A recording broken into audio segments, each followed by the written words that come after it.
Hey Shoujo fans, and welcome to episode 53 of Shoujo Sundae. This week we'll be reviewing episodes 7 through 9 of My Happy Marriage with Pete and Miles of the What Do You Say anime podcast. Let's dig in. I make you more than happy. Brain freeze, go chewy. Handle me.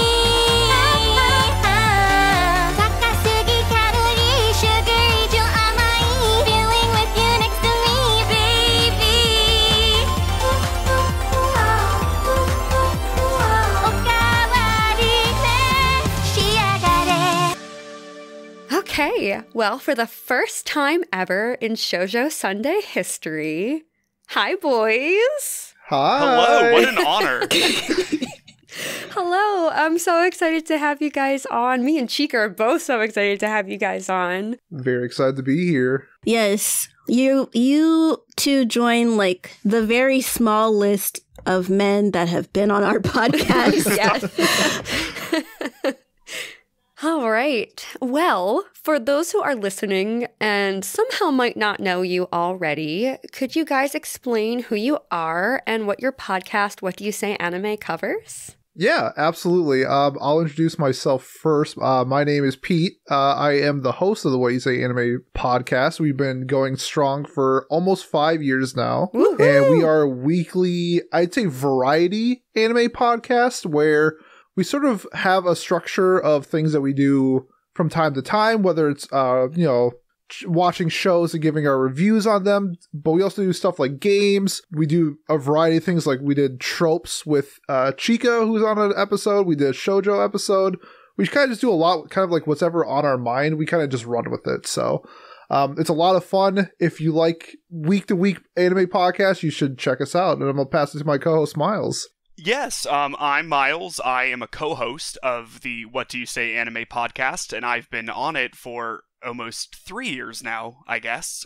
Pete brought me on. My main contribution is helping host our Watch Club episodes, where we just sort of review an anime voted by our community and talk about that and what we like. Yeah, and I love the variety of what you guys do because there is something for everybody. Like Chika, for example, who has seen a lot of anime, and me, who has I watched a lot-ish 10 years ago, and then I forgot a lot, and then I feel like I'm kind of a newbie again. So I feel like I'm able to, as a newbie, go in and listen to the stuff that you cover that I'm familiar with. And then also you guys recently did an episode about world building, and I was able to listen to that and not really get stuff spoiled for me either, but still learn about what you guys think about world building in anime and stuff like that. So the games are so fun that you guys do. Yeah. So it's fun to play along in the comments and stuff like that. So I really just love the variety of what you guys are doing. Thank you so much. That means a lot. Seriously, thank you so much. We try. Yeah. Yeah. Well, in my opinion, you succeed. Yes.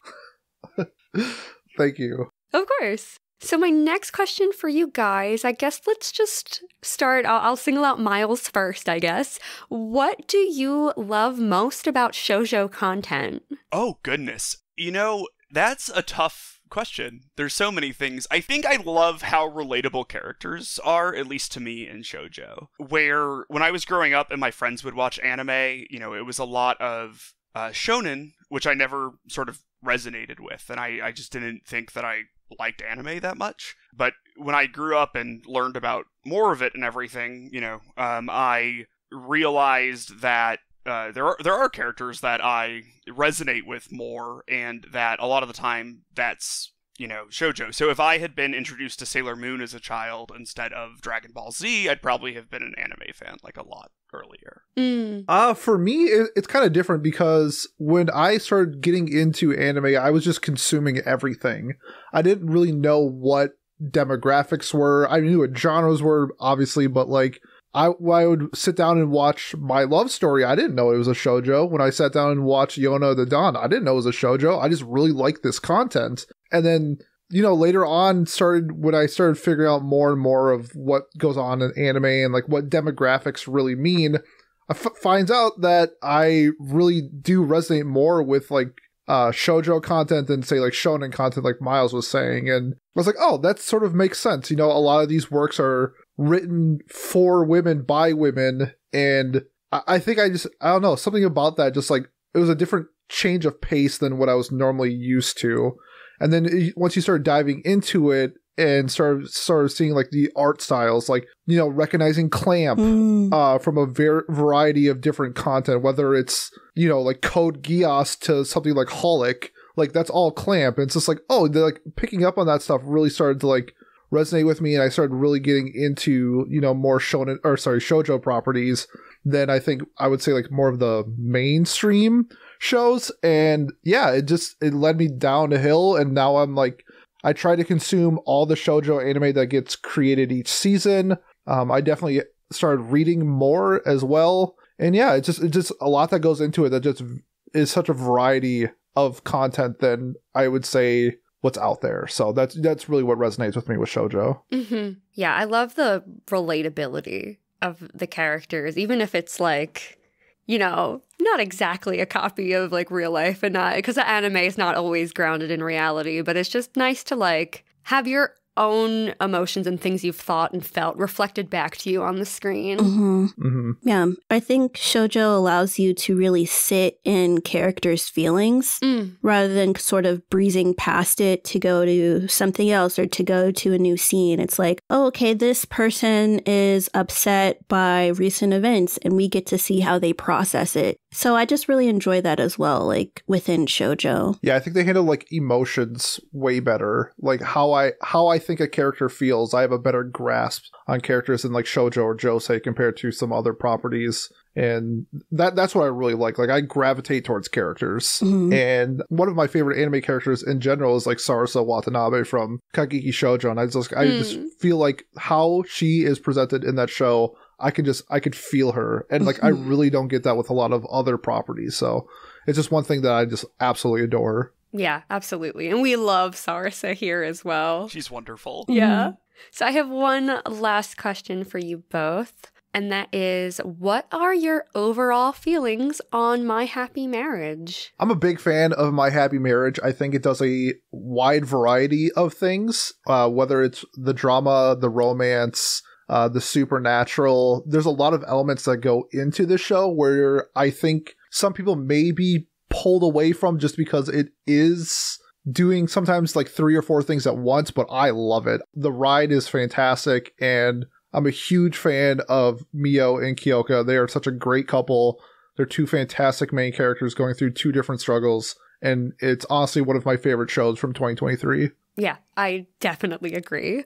What about you, Miles? Yes, so I very much enjoy My Happy Marriage. I've been watching it with my wife, Kayla, who also very much likes it. But over the weekend, I rewatched these episodes, you know, in preparation for this conversation. And what I found was that on a rewatch, there's like a lot of very interesting like expressions and like directorial things that sort of hint towards things, which I really liked from a show writing perspective, I guess. What I will say, though, is, and maybe I can work through these feelings here, I don't know what I think about Miyo and Kyoka. I don't necessarily like their relationship a ton, I think, currently. Oh, hot take. So we can talk through it, yeah, because I think it has room to go, and there's a lot that happens in these 3 episodes. But when I first watched this, I was a big fan of it, but then rewatching it, I wasn't sure if I was. So, you know, I'd like to get through that at some point, I guess. Interesting. I'm very curious to learn more. And I guess with that said, let's dive into episode 7, Glamorous Lady of Summer. Here is our soft serve summary brought to us by Wikipedia and maybe lightly edited by me. I didn't edit the summaries that much this week, guys, so we're going for it. So, Miyo requests Kyoka to take her to the Saimori residence one last time after hearing that it had completely burned down. When they arrive there, Kyoka informs Miyo that Shinichi and Kaneko have abandoned their residence entirely and moved to their house in the countryside. The Tatsuishi family did not receive punishment, as Kazushi has replaced Minoru as the family head.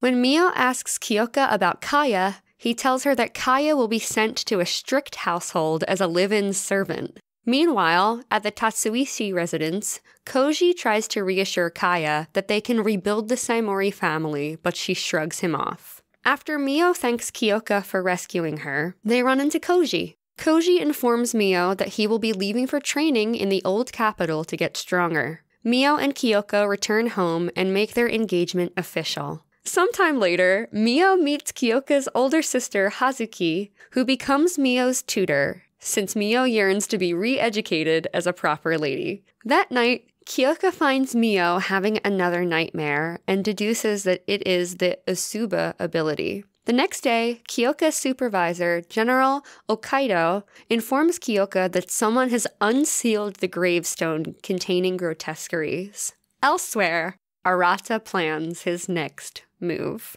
And that is our soft serve summary. So, getting into episode themes, let's start with Miles. Do you have a theme for this episode? Sure. So my theme for this was escaping from the source of trauma doesn't mean that you've dealt with your trauma. Oh, Ooh. finger snaps. Yes. Yes. Yeah.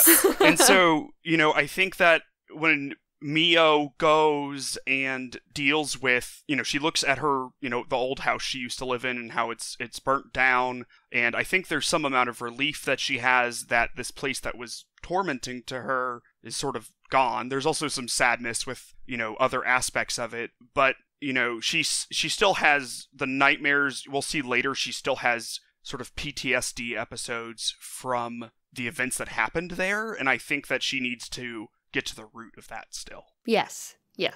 Definitely agree. What about you, Pete? Do you have a theme? Kind of piggybacking off of Miles, starting anew. So with the house burning down, and I feel like the climax of this big battle scene, everybody is sort of at a stage of their life now where they're going their separate ways. So whether it is the trauma, but trying to say like goodbye to the house itself, and then with Kaya and you see Kouji sort of moving away to the countryside for training.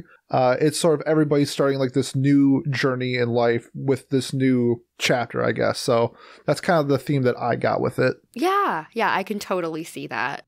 Chika, what do you have? My theme is sort of a pulled quote from Hazuki. I said, no matter the size of the flower, they all have names and they are all beautiful. I love that so much. Yeah, I thought that would be a good theme because I feel like it's really in tune with Miyo and that she still isn't as confident in herself as she could be. Mm-hmm. And so it felt as if Hazuki was sort of reiterating that no matter what type of person you are, but in this case, she was talking about flowers, that you have a name and you're beautiful. So yeah, I love that. I actually have a different Hazuki quote as my theme. I put, "In order to live as beautifully as we can during our life, let's do our best to bloom." Okay, yeah. Which is kind of a mixture, I feel like, of yours and Pete's themes. Yes. Yeah.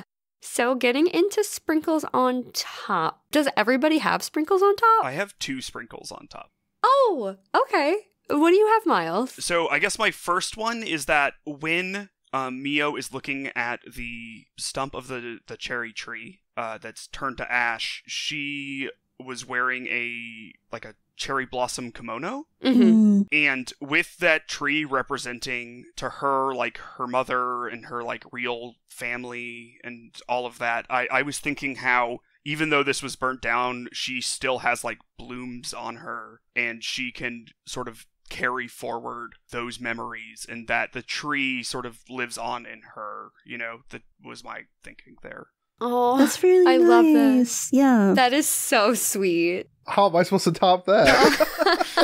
How are any of us supposed to top that? Miles has 2 of them. Yeah, right? Sure, I can do my other one too. I wanted to talk about Hazuki in general because I think that she's sort of representative of like modernity in like a very sort of neat way. And we'll see this, I guess, a little further on. But in this episode too, she comes in, she has a very modern outfit on that we haven't necessarily seen as much of, especially within these like high-ranking families.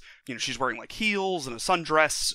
She's teaching about like Western sort of ideals and everything, and I guess not to skip too far ahead, but you learn that, she had a hard time being a traditional wife, so to say, but she still, had that. So I guess I just sort of viewed her as like an influence away from these traditional roles that we've seen people in up to this point.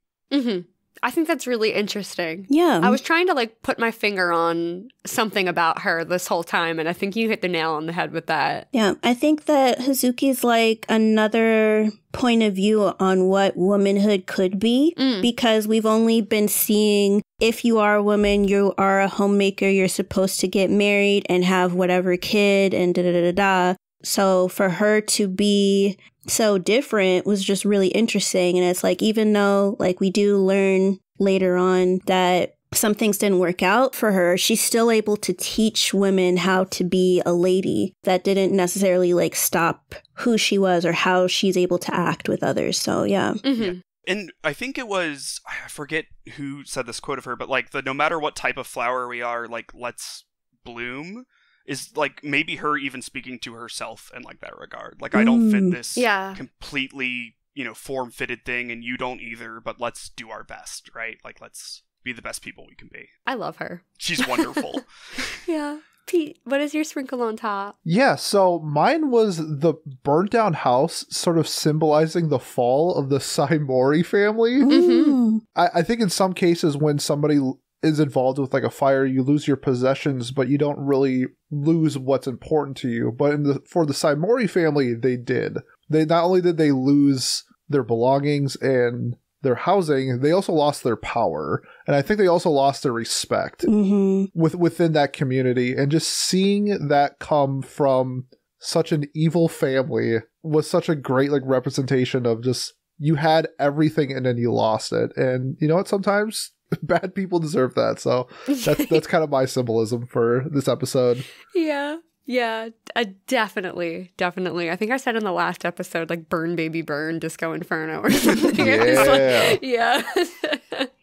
Chika, what do you have? I put this here. It's also connected to the flower scene, but basically, Miyo says that the dayflower from the flowers that are in the garden at Kudo's house is her favorite. And then Hazuki says that, it's technically a weed, but it's beautiful and that it's able to just bloom in one day. And so I was kind of hoping at that point that, maybe this is them telling us that Miyo has bloomed and now she's just there or available. But my sprinkle on top is not as deep as Miles and Pete, so I think that's wonderful, right? Yeah.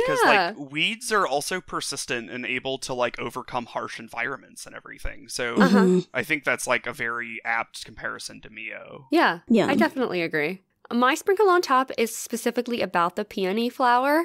I googled symbolism with peonies because they were so front and center in this episode. So peonies apparently represent happiness, romance, bashfulness, literally word for word. The next thing is happy marriage, honor, prosperity, good fortune, and wealth. And I think that was the perfect flower to use. Yes, it just perfectly symbolizes everything. Yeah. Literally happy marriage. I love that.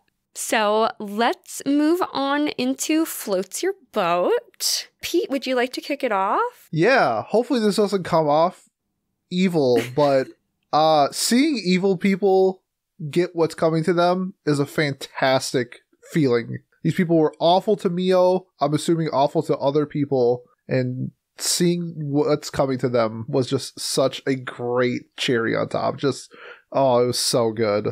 Yeah, that is actually also my first Floats Your Boat. Just the fact that Kaya has to go work in a house that's known for its strictness is absolutely chef's kiss. I was giggling like a child. I was so happy. Yeah, me as well. Because I don't know. I wish we could have seen the parents be out of their mind with the house is gone. I would have loved to have seen that, but I agree. They needed that comeuppance. Yeah. Miles, it's one of your Floats Your Boat. So the first one I have written down is Hazuki in general. Mm.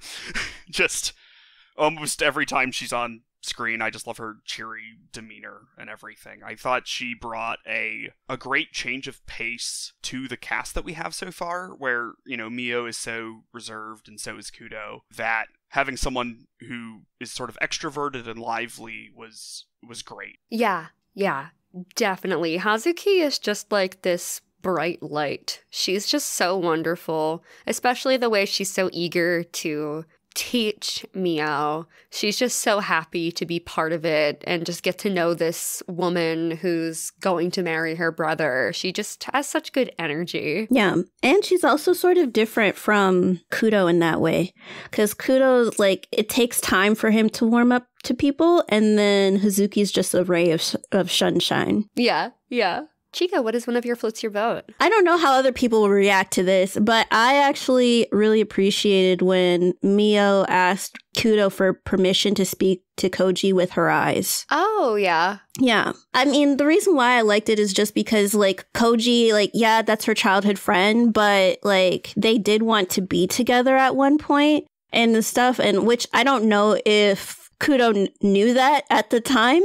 But still, it was just like, oh, okay, that's nice that she did that. And then I guess to sort of just add this other point that I had, or other floats your boat that I had, is just the way that she ended up rejecting Kouji as well, like later on in the scene. She's just really a class act because, like, I didn't think that Kouji was actually going to be like, memory lane, remember when I confessed to you after her fiance, like, bombastically saved her from being choked to death? Yep. Because it's like, why am I going to be thinking about your feelings for me when, like, my fiance literally blew up the gate and got me out of here and stuff.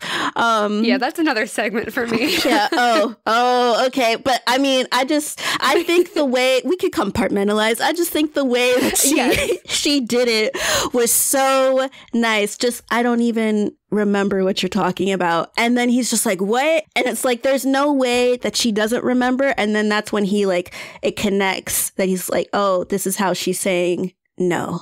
So, yeah. I guess my next float your boat is about Kouji, so I'll just go into that. I just like that he's going to retrain to get stronger so that he can protect who and what he cares about. You know, it's nice to see him having a fresh start. We're going to have fun when we get to the end of this because I got some words. Oh boy, okay. I can't wait. Yeah. My Rocky Road section is feeling a lot like some of y'all's Floats Your Boat section. That's all. I feel like this show, Rocky Road and Floats Your Boat, are like almost the same thing in a lot of ways because sometimes I just split stuff up so there's some variation. That's, you know, one thing that I found interesting. Am I allowed to, like, go back an episode to reference something that happened? Yeah. So when Kouji is confronting his father in the episode before this, and he makes, like, everything float in the room, I believe I typed in our Discord's anime chat, like, oh my god, he's, like, really powerful, because it felt like that to me. Yeah. And I just didn't know, like, the scaling, and so, you know, when I kind of felt bad for him when he's like, I have to go get stronger. And I was like, dude, you made an entire room of furniture float. That's pretty impressive. That is pretty impressive. I agree. And not everybody can be Kudo. So it's like, what Kouji was able to do, it still was good, like, in comparison. Because, like, we saw, I think, in that same episode, we get to see a little bit of Kaya's power, which is just her spying on people. And that's, like, nothing. So, like... It is appropriate for her, but yes. Yes. It is. Pete, do you have any floats your boat left? No, I do not. Okay. Miles, do you have any floats your boat left? I do. I liked that they had a very low-key engagement ceremony. Yeah. Yeah, that someone with, like, the familial trauma that Miyo has, just having an engagement ceremony with, like, people who are so immediate, I think was pretty good and nice for her, you know, because if he had invited his family members, the lack of hers would be pretty stark, I feel like. And so I thought that was a really heads up move.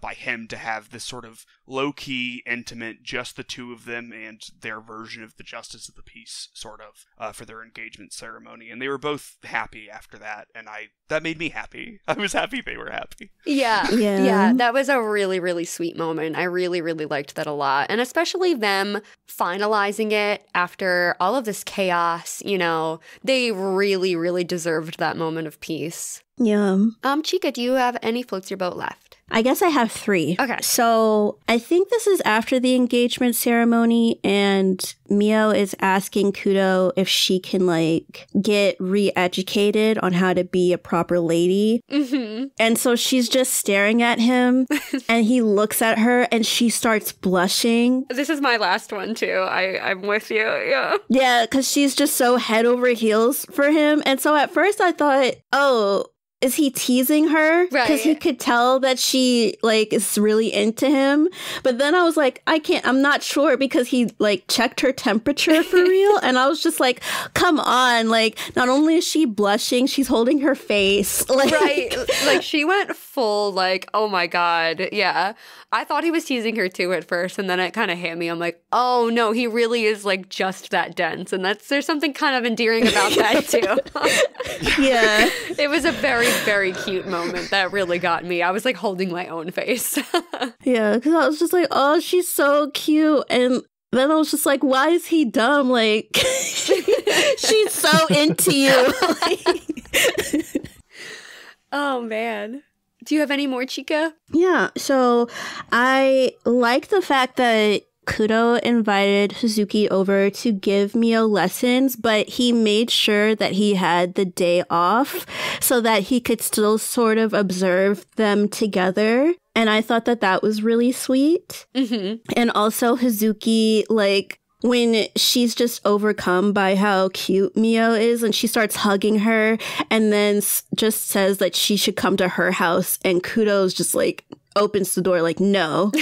Yeah. Because she knew that he was listening at the door. So I thought that was really cute as well. Yeah, they have such an interesting sibling dynamic, and I really like it. Yeah, me too. So are we good to move into Banana Split? Yeah. All right, so let's get into Banana Split, the stuff that we're kind of unsure about, not sure where to put it, stuff we have questions about. So, starting with Pete, what is your first Banana Split? Yeah, so there's a scene where Miyo is at the house and she goes to the old tree that her mom planted, and she sort of touches it and a glowing light pops out of it, and then the tree disintegrates.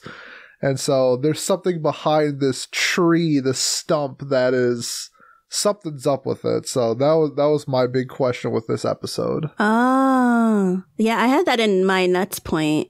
I thought it was crazy. I was like, what is that light that came out? And then I was surprised. Yes, what is this? Yeah, I was surprised that Kudo didn't see the light. Yeah. Maybe it was more of a feeling and an artistic choice. She felt something. It wasn't really shown kind of thing. It's funny. I put that in both Nuts and Rocky Road because watching the cherry blossom tree stump disintegrate in front of her was kind of devastating, because that was kind of her last trace of her mother that she was aware of. So it had that kind of vibe for me. But I love how that one moment could be in so many different segments. Yeah.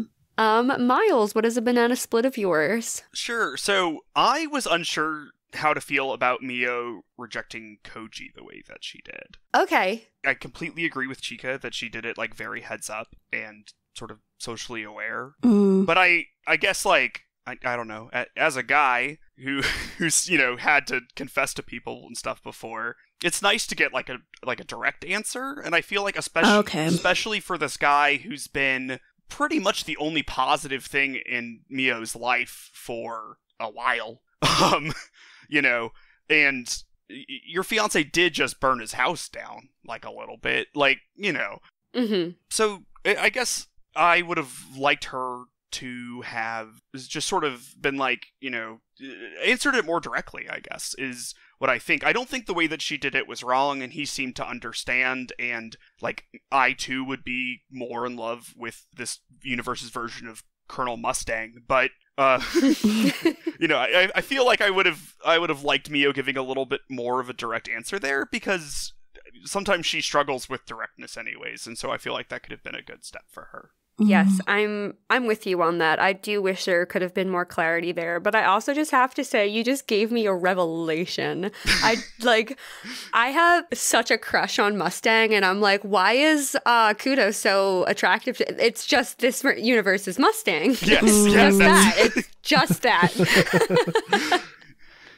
I think with Miyo, I think she just tries to mimic the people. Like when people talk to her, I feel like she just tries to mimic the way that they speak to her back to them. So like there was a previous episode where Godo was invited to their house. And I mean, he was drunk, but he told Miyo, like, why would you even be with Kudo? Like, you should marry me instead. And like, he was joking. But at that point, when she responded to Godo, she was just like, I'm sorry, I prefer my fiance. I want to stay with Kudo, you know, and she was very serious in responding to it. So I don't know. I feel like maybe if Kouji had been slightly more direct, because the way that he said it was just like, do you remember that day? What I was about to say, right? And he doesn't say it. Yeah. That she was just like,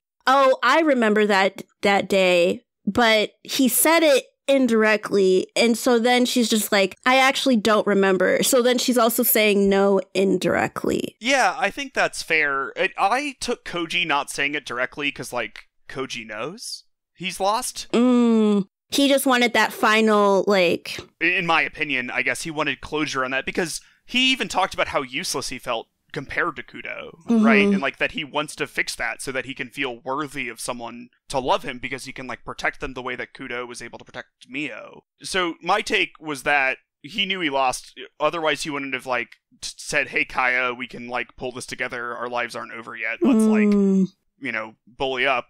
But he did want that closure because he's in love with Miyo, and that's sad for him because so is Kudo, and Kudo's way cooler. Chika, what is your banana split? Well, speaking of Kouji still, I don't think he still needs to marry Kaya. Yeah, I was confused about that. When they parted ways, I thought it was like kind of a bye forever thing, but it really wasn't clear what was going on. Because he was talking about starting over, maybe... Well, no, because he said they could rebuild the Saimori house together. Yeah, I'm also confused as to why. So, like, because he said that, I thought that they were still engaged. That's why I was just like, he doesn't need to still marry her. Like, it's kind of done. But, okay, like, yeah. I guess, like, my take on that is that Kouji is like a nice, honorable guy, and he was engaged to this woman, and that's probably a promise he takes seriously, even if he doesn't like Kaya. Was my thought on it. That makes sense. Yeah. Going into my banana split. Okay, so we have Kudo listening at the door while his sister is teaching Miyo. And I think it's so cute that he's interested and, like, wanting to, like, know what the ladies are doing and talking about. But I also think she deserves privacy. So that's why it's banana split for me. I don't know if listening at the door is really it. And I think maybe asking her afterwards over dinner would be a better way. But yeah. Is there any more banana splits? None for me. I wasn't really confused by it. I just didn't know where to put it. I was actually surprised that Kudo had family. He moves in such an only child or orphan type of way that it was just like, oh, he has an older sister. Oh, he has a dad still? Like, what? So, yeah, I mean, I'm glad we got to meet Hazuki, but I was also just, like, taken off guard. Yeah, he is very, like, reserved and independent, that it's almost unexpected, especially with how warm his sister is to him and in general. Yeah. Yeah. She's just really soft. So it's just kind of like the way that we meet him at the start of the series. Like, you would think he didn't have anybody, just Yurie. But there's more to him. So I thought that was interesting. Yeah. Ooh, and also Kudo and Hazuki don't look that much alike to me, in my opinion. No, I think that they're supposed to look fairly different just because of how different they are in lifestyle like personality. And personality. Yeah. Okay. They look the same according to Hazuki around the eyes. I remember that scene, yeah. Yes. Yeah. Okay, are we ready to move into Rocky Road? Yeah. I am. Yeah. Yeah. Cool. All right, Pete, do you have any Rocky Road? Yeah, I know some people threw this in their float, their boat, but mine was the marriage arrangement where it's so rare in the beginning of these episodes where Miyo just genuinely looks happy. And I think there's times in the past where like she's smiling because she has to, but this time like really seeing everything come together and she looks genuinely happy really made my heart grow 3 sizes. I loved it. Yeah. Yeah, those moments where she has unfiltered joy really, really strike me every time. Yeah. Miles, do you have any Rocky Road? I do not. A personal flaw I have is not ever being emotional. So Hey, we all have our thing. That's fine. Chika, do you have any Rocky Road? It's like Rocky Road, but then also I Scream, You Scream, in a sense. So it's Miyo asking if the Saimoris made it out of the fire okay. And I said that she cares even though they literally tried to kill her. So, because she's like, oh, did they make it out okay? And I was just like, girl, they were choking you. Yeah. Like, it's like she's that good of a person, but they don't deserve that. she reminds me of Toru Honda there. Yes. Yes. Yes. Like, you can hate people. It's okay. Like, it's okay. Hold that grudge, baby. It's fine. Yeah, if you want to forgive them, like, wait a month or two. You know what I mean? Yeah. Like, be mad for a bit. Like, Yeah.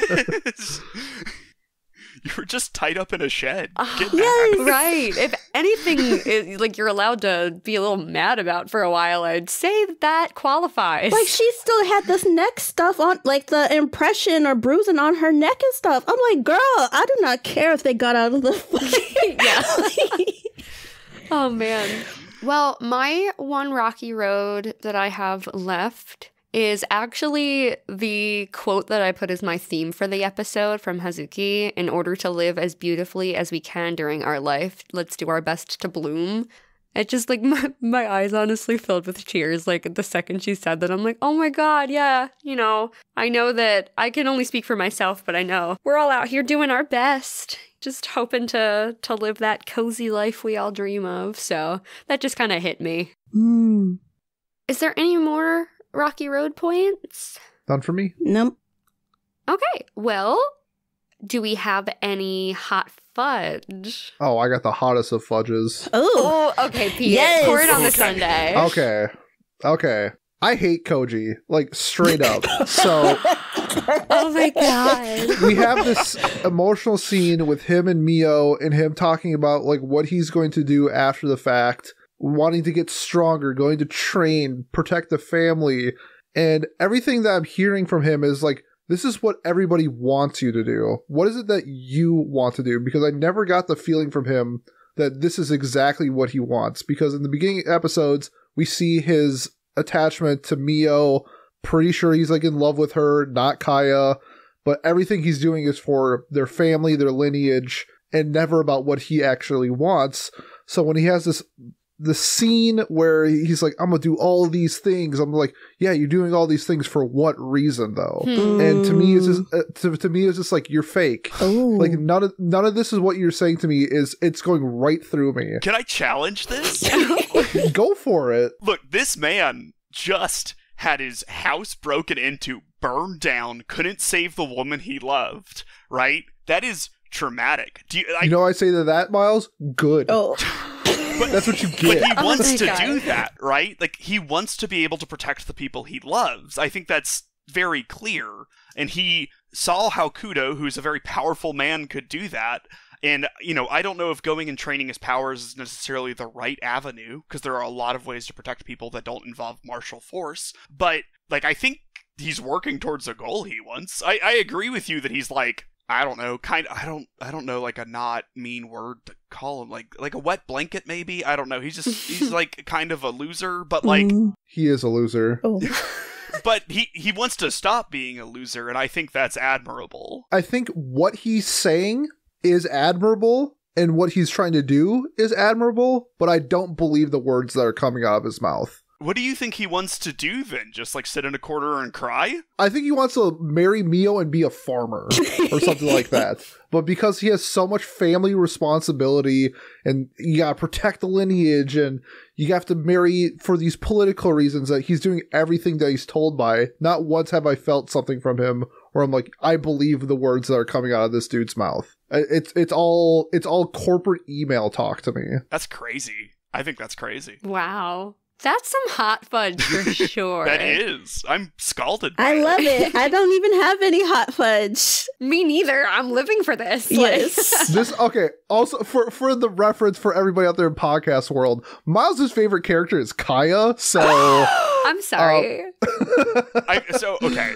For people who are not aware of us, I like evil people. I like their characters. I believe in episode 6, I texted the words, Pete. Yeah, we have to get off the train, don't we? I didn't see that text. Okay, well, I'll see if I can find it. But I remember I don't know how controversial this is, but I think Kaya is a redeemable human being.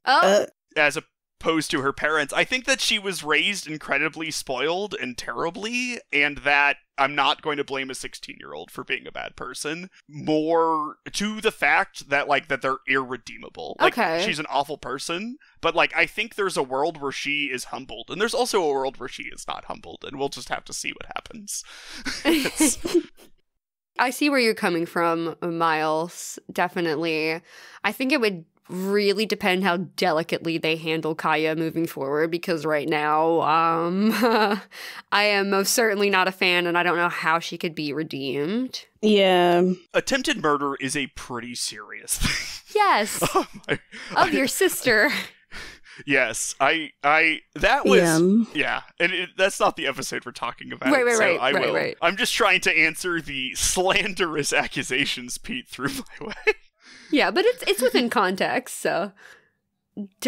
Miles, do you have any hot fudge? So, I have the same hot fudge for every episode, so I'm going to save it, because it builds over time. Oh, wow. Okay. Pete, do you have any hot fudge left? I think I got all the hot fudge out of me for this episode. So, moving into Ice Cream You Scream. Let's start with you, Chika. Do you have any Ice Cream You Scream? They unleashed the demon cockroaches from the grave rock thing. Oh my gosh, when I saw them, I was like, see, this is why we don't do human transmutation. But yeah. I feel you. Like, all of the eyeballs, like, just kill me. Like, no. Yeah, the design on the Grotesqueries was really good, though. I could have put that in Floats Your Boat. I thought that they were really interesting looking. I hate them. But I understand, like, the design. Yeah. Pete, do you have any Ice Cream You Scream? Just Kouji. Just Kouji. Just Kouji. I do not like that dude. Okay. Not even Kaya. Kouji. No, in this episode, overall it's Kaya. This episode, it's Kouji. Okay. Miles, do you have any Ice Cream You Scream? So this, and I would love to be clarified, this made me rewind like twice, and I kind of got mad at the show. I don't know if this is me being dumb or not, which is super duper possible. But when Hazuki is introduced, Miyo lets her in, and then she tells her that she's Lord Kudo's sister. And then they cut back. It doesn't feel like a flashback, but like he's then telling her about the fact that he has a sister, and then she gets introduced again. And that was confusing to me, and I didn't like it because it made me feel like I was missing something, but I feel like it was edited weird. I don't know if anyone else picked up on that. I did too. And I actually watched the episode twice, and both times I was like, I feel like I missed something here. Okay, good. Yeah. So, yeah, I guess, like, I don't know, that's maybe, like, a little more technical of a dislike thing, but I had to rewind because I was confused that I was missing stuff, and I don't think I was, so. Yeah. I only have one Ice Cream You Scream, and that is when Hazuki teases Kudo, and she's saying that he'd feel lonely if she were to take Miyo away and live with her and learn from her, and Kudo's like, no, I wouldn't, with a straight face. I'm like, that is your fiance, and you're saying this right in front of her. Like, I know he's trying to play it off cool, but, like, I don't quite think no, I wouldn't is the correct response. Oh my god. I'm trying to think about what my wife would say if I had that interaction with her. No, I wouldn't. There's a great payoff for that scene in an episode, though. So Yeah. Yeah. But are we ready to move on to episode 8? Yeah.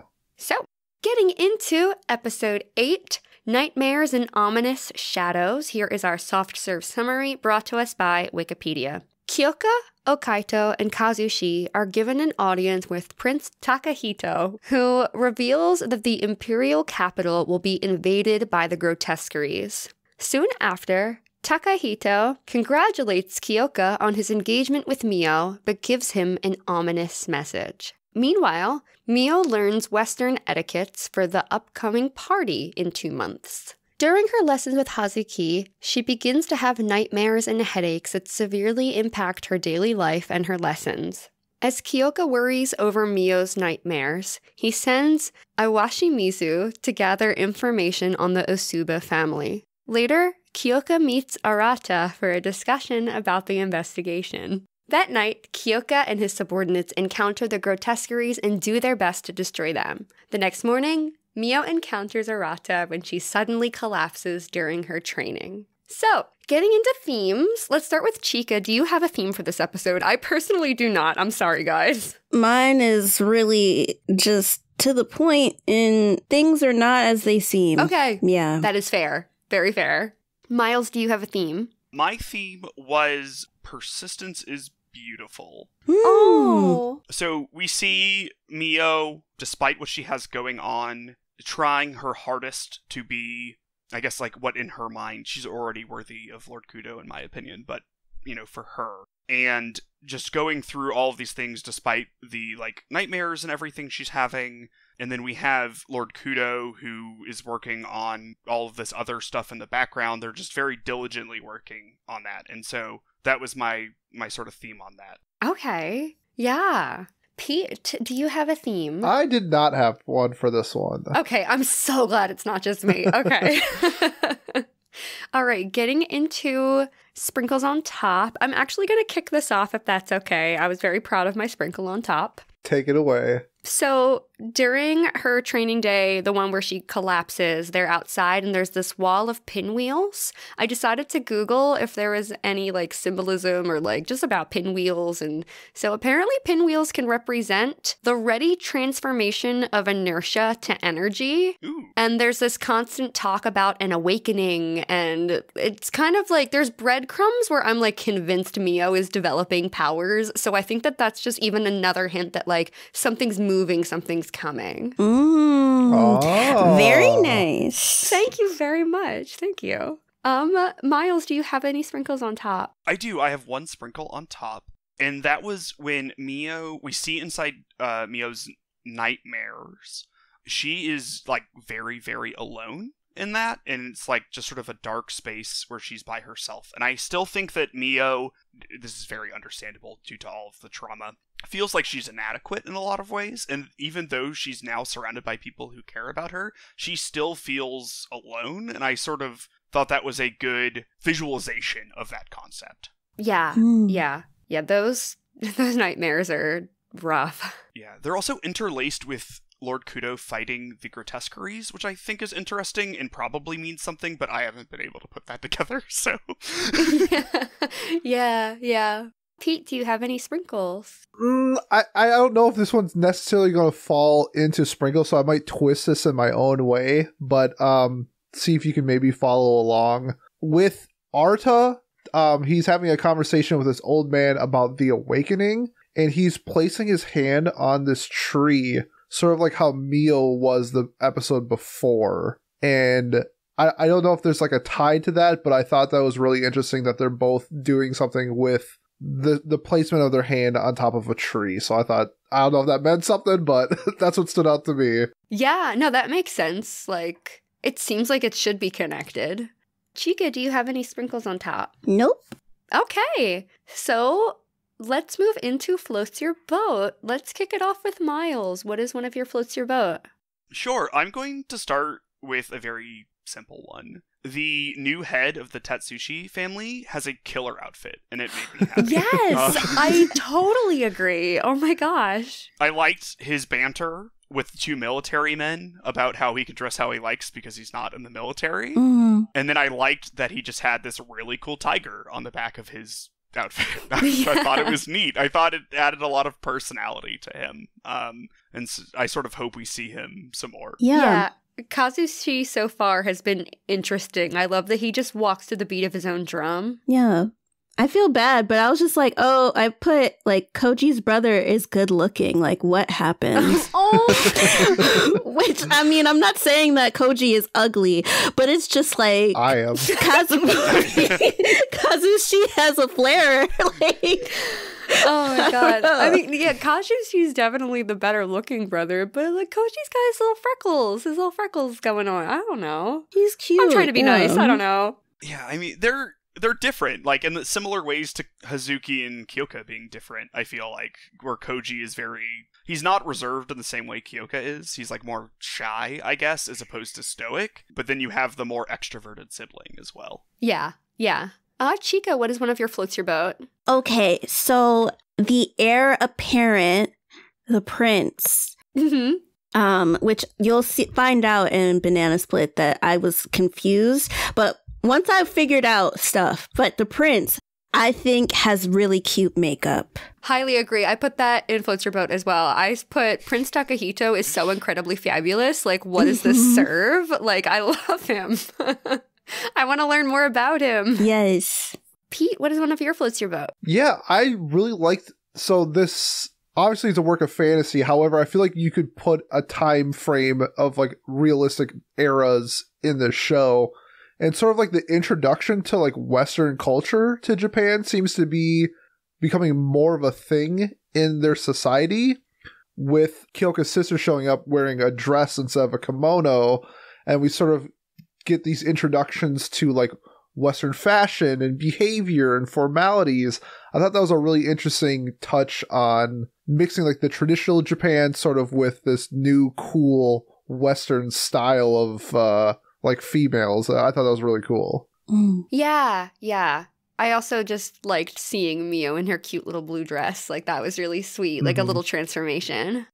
One of my Floats Your Boat is actually, like, kind of ironically, it sounds like something that maybe shouldn't be Floats Your Boat, but I just really liked how there was a moment where we kind of went horror anime for, like, 2 seconds, and I just really liked the way it was executed when Kazushi was trying to lift the curse from the guy who was affected by the grotesquerie. And we get that moment where we're like seeing the grotesqueries and like this curse is like coming out of the darkness and Kazushi is terrified by it. And I just really, really liked the way that was executed because, you know, we're just kind of like shoujo drama vibes up until that point, and then all of a sudden there's this really well executed like horror bit. Oh, you see, I mean, I can appreciate it, so I understand why you put in Floats Your Boat, but I kind of had it like split between Banana Split and also like Nuts. Oh, okay. Yeah, because I was just like, oh my gosh, all of those things are inside of his brain. Like,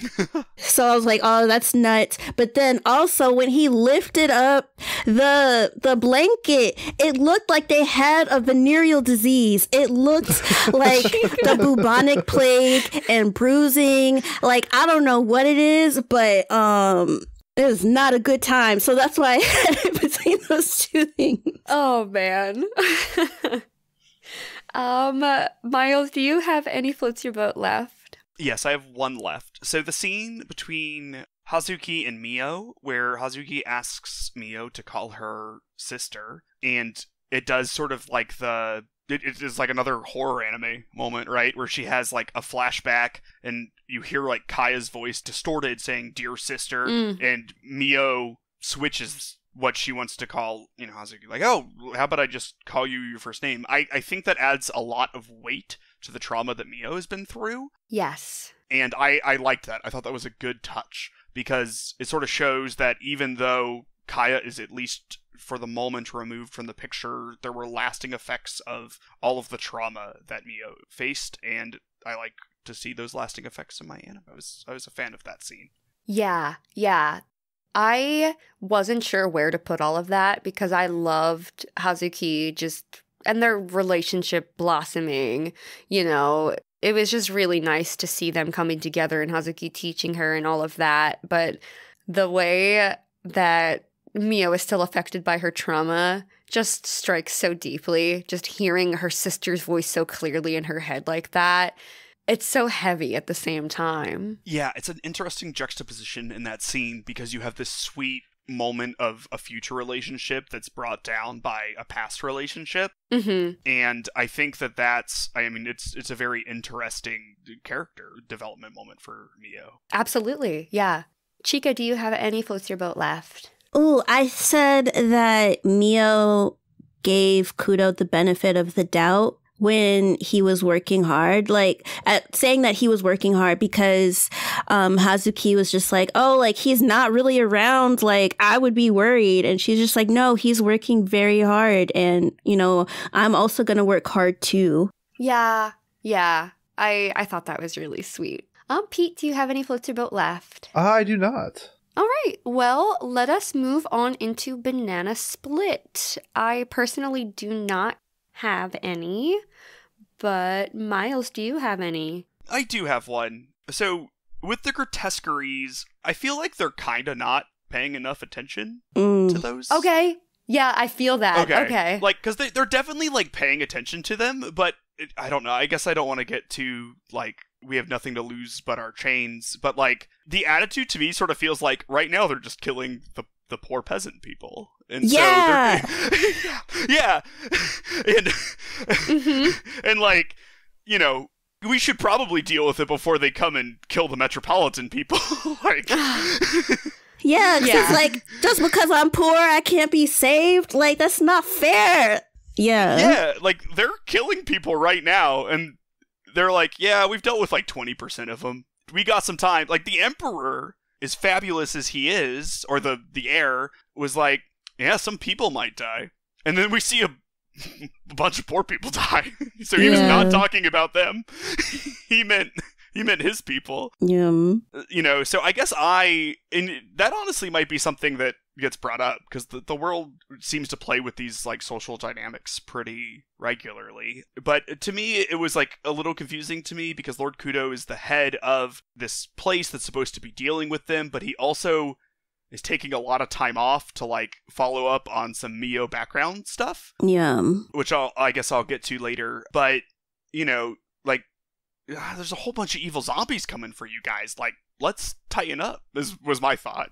Right. Yeah.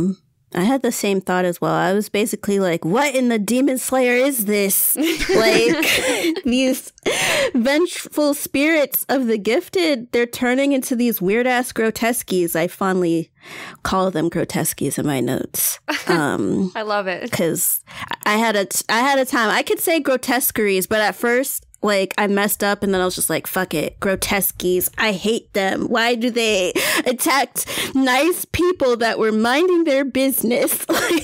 It sounds like one of those, like, combo dog breeds. Grotesqui. Yeah. I was going to say the man who had the venereal disease had grotesques. Oh, no. That's what it is. Who I know when he wake up, he's gonna itch. Like, yeah. Oh my gosh. Was that the banana split you wanted to share, Chika, or do you have another one?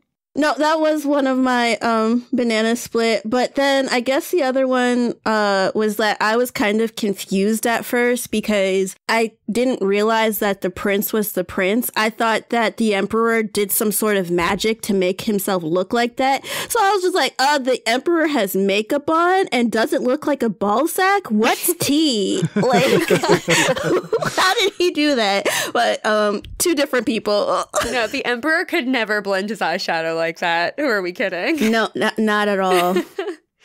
Pete, do you have any banana split? Yeah, kind of what Chika was just mentioning about Takahito. So in the sub, Takahito is played by a guy, and then in the dub, it's played by a transgender woman. Oh. And I was wondering if this might be some like uku thing possibly going on where we refer to them as the prince, but is it actually like the princess maybe? Like, I wonder if that's the case, because I wonder if the casting of a woman in the dub was on purpose. So I'm intrigued to see if that gets played out down the road. Yeah, I was not aware of that. So thank you for bringing that to our attention. Yeah, I'm not sure. I'm really curious though. Maybe they just saw the makeup and they're just like, we're not taking any chances. Yeah, I mean, he's at the very least not gender conforming, right? Like, you know, so Right, Yeah. right. I guess my thought was, oh goodness, what's the movie with the music and Cats. Yes, that's the one I was thinking of. No, the Science Saru one. Oh, Inuo. Yes. Oh, okay. I guess that was my sort of vibe that I got from it. Oh, okay, yeah. Where it's sort of just like, you know, like a David Bowie type of thing, where it's just like kind of making yourself, like your personality expressed through like makeup or something like that in this case, or like an Inuo through like music and something along those lines. Yeah. Yeah. Miyo's nightmares maybe being tied into the world itself, I guess, with these ghosts, because we're seeing something very similar with her nightmares with what's happening in real life. So I wonder if those are somehow interconnected. Right. That's why I keep thinking like there's some kind of power brewing within her, because it all seems like it's more than just nightmares. Yeah. Like, it feels like this was what her dad was waiting for, to be honest. Right. Also, I mean, you know, Lord Kudo is always like, oh, our barrier isn't broken, but the only thing that could cause this is this specific power that... Yes. But where could that be coming from? Right. The call is coming from inside the house. Exactly. Miles, do you have any banana split left? Let me check. Do not. Okay, Chika, what about you? I have 3, but I can just do them like quick fire. Okay. Kudo liking pickles that he asked for it for dessert. I thought that was very questionable. Like, Okay, I agree. I'm not a pickle gal. not at all. I thought that was endearing. I mean, it was cute, but why? Like, It was. Because pickles are really good. They are good, but for dessert? No. Dessert? Right, dessert. There's a time and place for everything. Look, it was 1910 or something. Okay? Oh, God. Yeah. Ice cream had just been invented. I don't know if that's true. Ice cream was just invented. Me Googling. Yeah, it's probably like 4000 BC or something. Just pick, okay.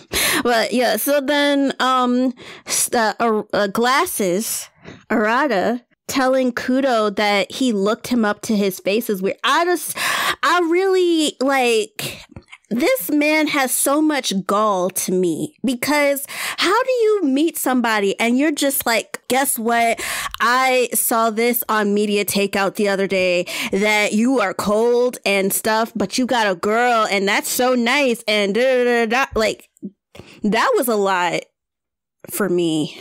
We have him on Banana Split and not Hot Fudge. I hate this man. I could have had it in Hot Fudge. I also do not like it, but at the time I wrote it, I was just like, who just starts talking to somebody about their rumors? Like, I don't get it. That is a lot. That is a lot.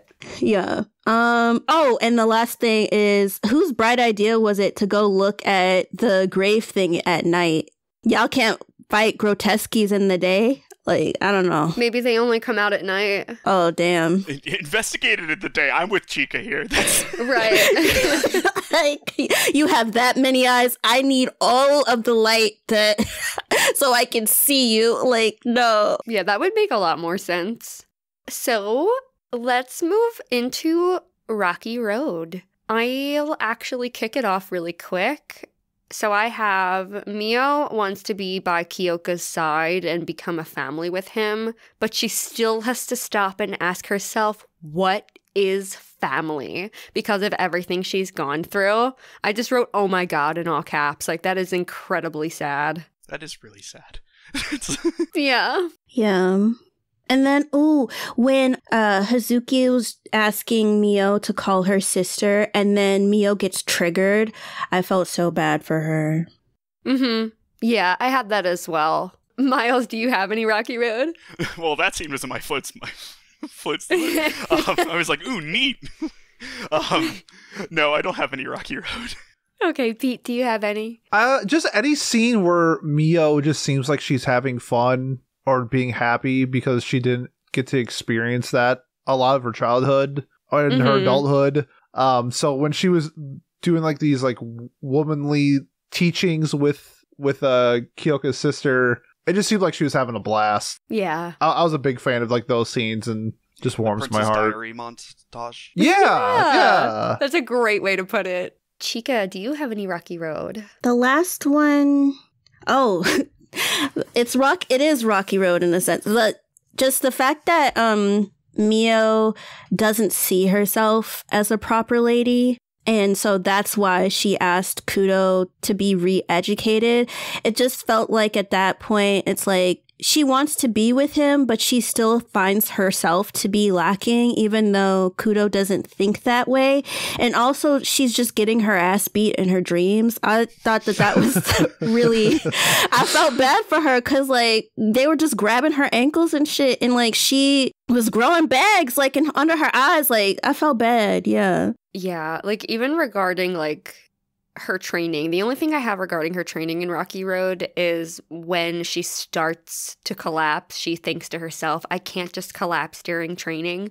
I'll ruin everything. Oh, yeah. And she's still in this very, like, self-deprecating mindset where everything is her fault. And, you know, she's made some progress, but she still has so far to go. So whenever she has those thoughts like that, that's always almost automatically Rocky Road for me. Mm. But are we ready to move into Hot Fudge? Sure. Okay. Miles, do you have any Hot Fudge?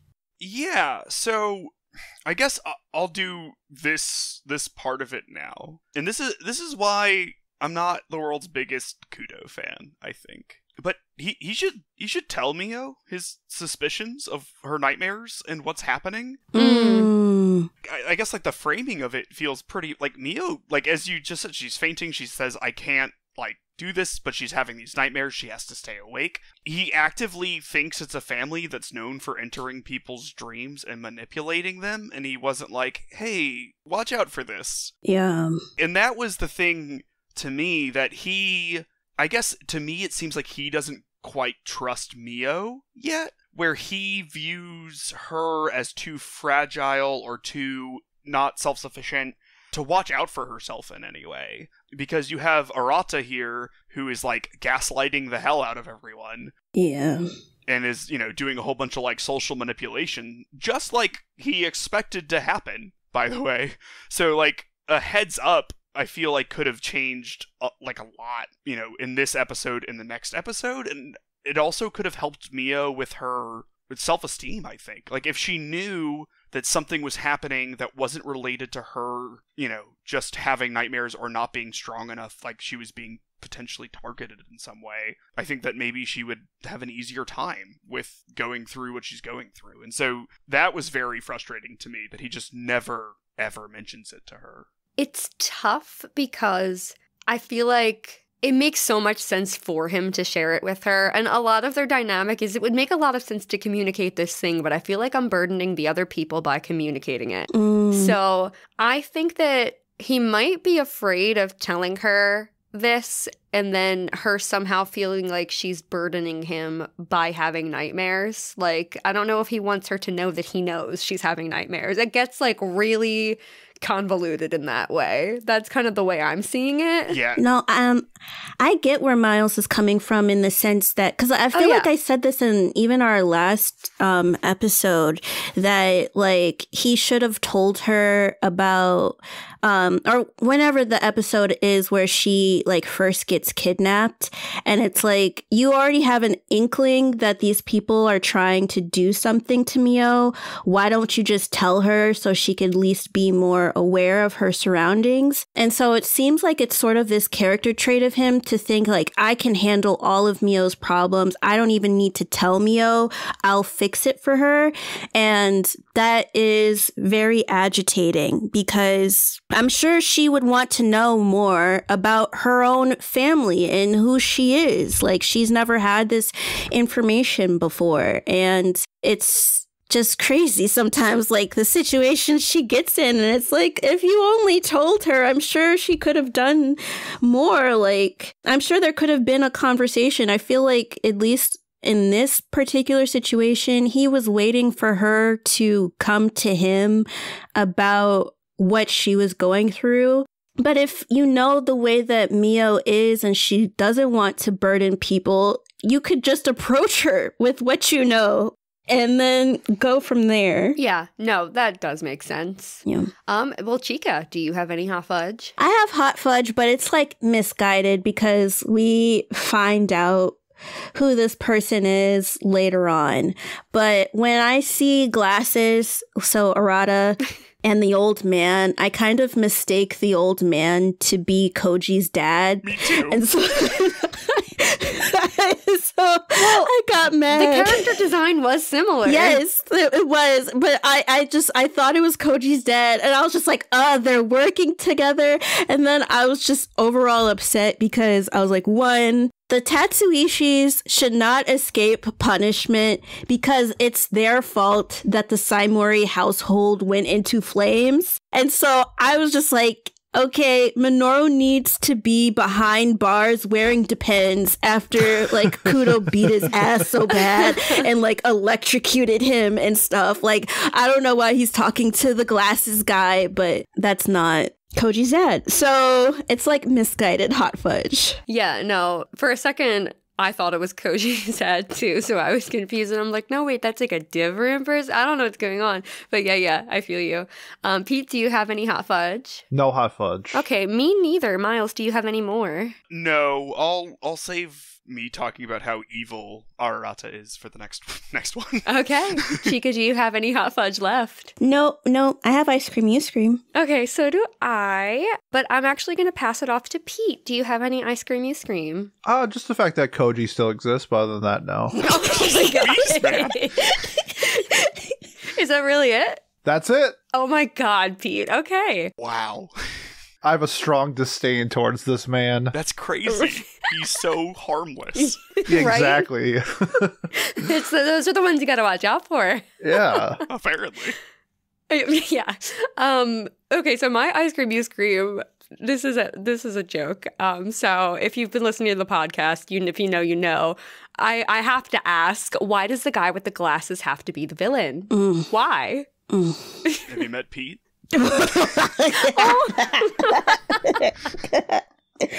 I knew this was going to come around to me somehow. I knew No, it. I'm supposed to wear glasses, and I'm not evil, so I get where Gianna's coming from. Well, that's when I decided to stop being evil. It was the same day I decided to get contacts. So, you make of that as you will. Well, I wear blue light glasses. Should I be cautious is the question. Do some self-reflection. That's Right, I'll be sure to keep up with my journaling. Oh my gosh. Miles, what's one of your ice cream you scream? Yeah, I don't know. I also wrote down Kudo should just really talk to Miyo. That was like really bothering me. I like it when people communicate. Like, as a joke theme for this episode, I literally wrote down talk to your wife. Like, Yeah. So, I guess that's my version of Kouji that I'm being hung up on. Okay, that's fair. That's fair. Chika, what is your ice cream you scream? I sort of have two. So one is that Grotesqies are nasty looking. Get back. They look like bed bugs, or maybe they're like bed bugs. And then the second one is for Glasses Arata, whatever his name is. Unhand Miyo right now. Okay. Where is Hazuki? In all caps. I have that too, because I was like, ew, get your hands off of her, sir. And then I put, I guess it's better than her falling to the ground, but I literally refuse with every fiber of my being to put this in Banana Split for that reason. It is just ice cream you scream. Do not touch her. Yeah. I'd rather her be on the ground. Right. Gross hands. Yeah. Okay. I hate him so much. Right. All right. Well, with that, are we ready to move into episode 9? Yes. All right. Episode 9. Drowning in Dreams. Here is our soft serve summary brought to us by Wikipedia. I think I edited it. I don't remember, but here we go. Kyoka quickly returns home to find Miyo resting with Hazuki by her side. Kyoka and Hazuki both have theories regarding her nightmares, believing her Usuba bloodline may be awakening or someone is trying to manipulate her. Sometime later, Kyoka is informed of the Grotesqueries' attack on civilians. Meanwhile, when Hazuki asks Miyo about her ideal life, Miyo replies that she wants to be with Kyoka.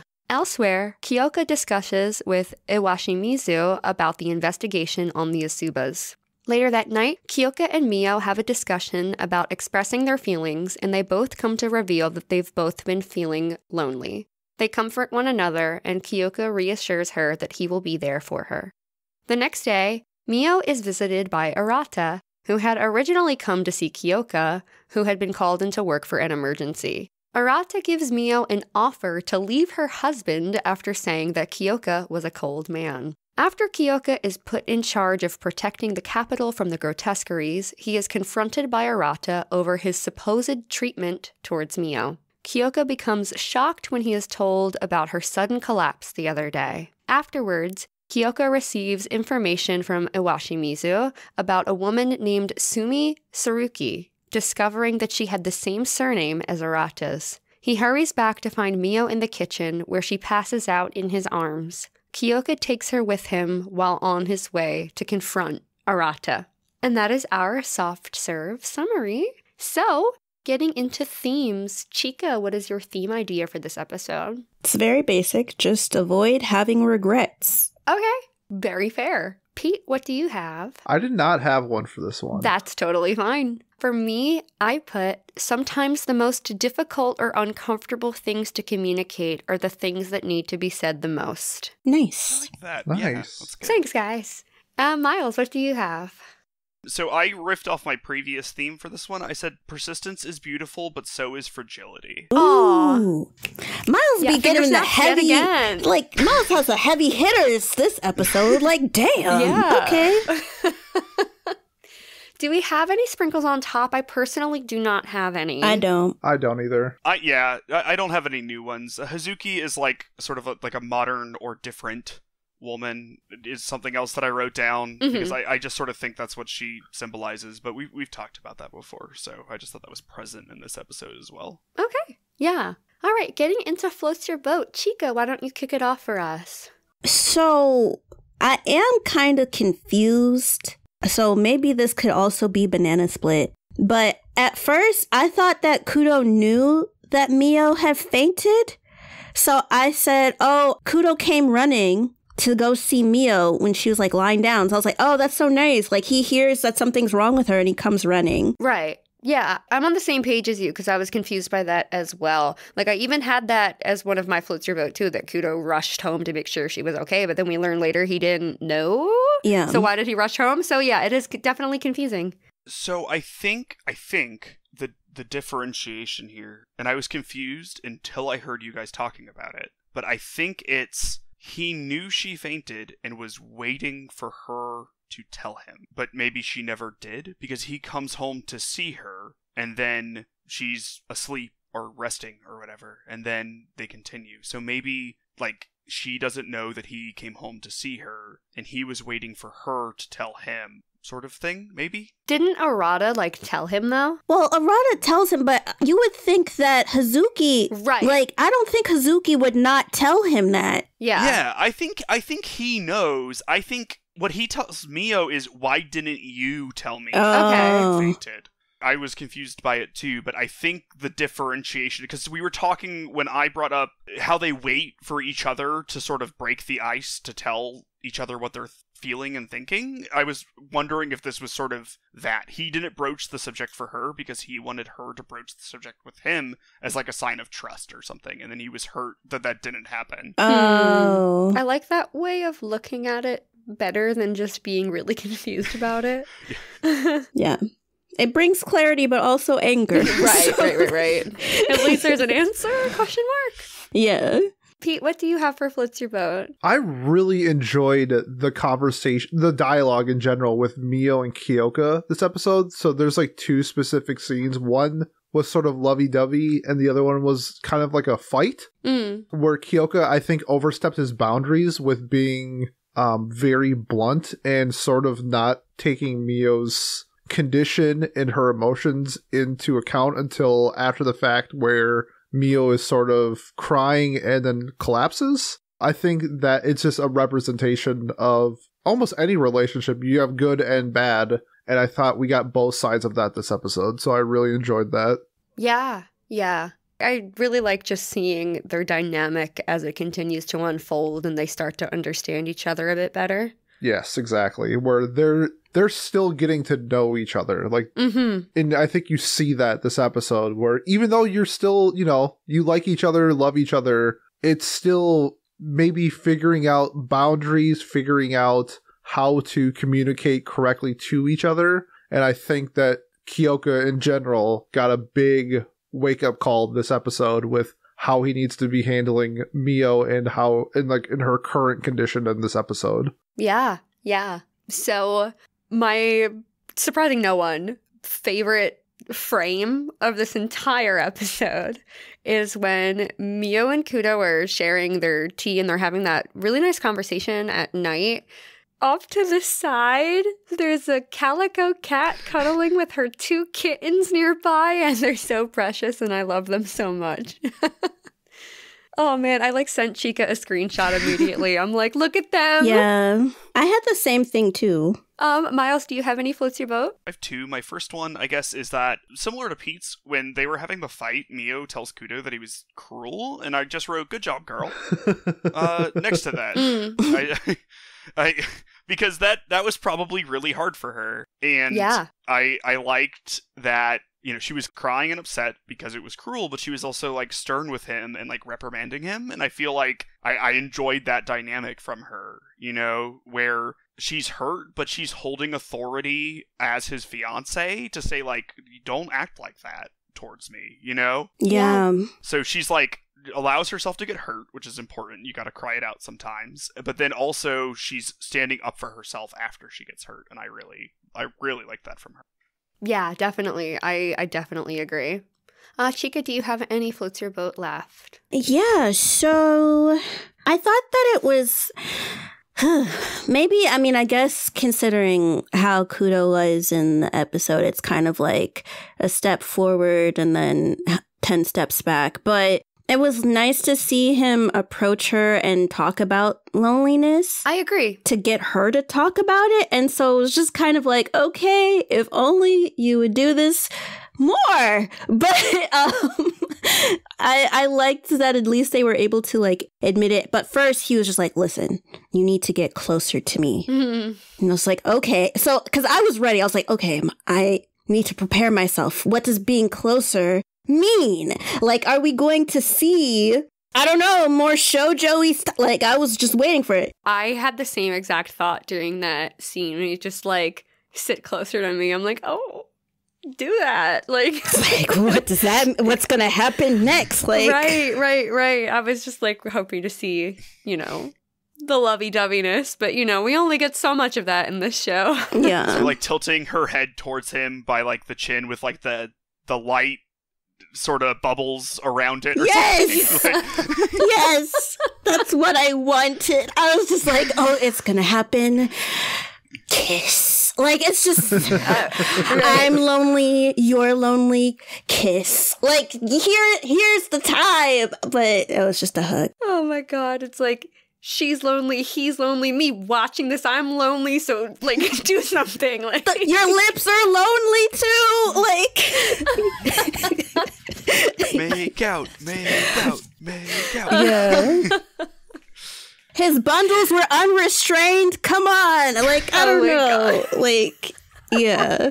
If I could piggyback off of that really quick, my last floats your boat was also related to that conversation, but since my theme on this was fragility was beautiful, I thought Kudo being as open and honest with Miyo as he was a very, I guess, I don't like sort of like a brave thing for him to do almost. I think that when you're like a military man like he is, and you're in this era with masculinity that's probably defined very strictly, opening up to someone and saying like, how are you not feeling lonely? Because I feel lonely, and like I want to not be alone anymore. I like want to be with you, and like him sort of breaking the ice on these emotional conversations that hopefully they'll have more of, I thought was really good, because as we've sort of mentioned, he's been avoiding those, but I liked that he finally just said, you know what? I'm going to do it. I'm going to have this conversation. I'm going to stop waiting for her because she's going through a lot of stuff.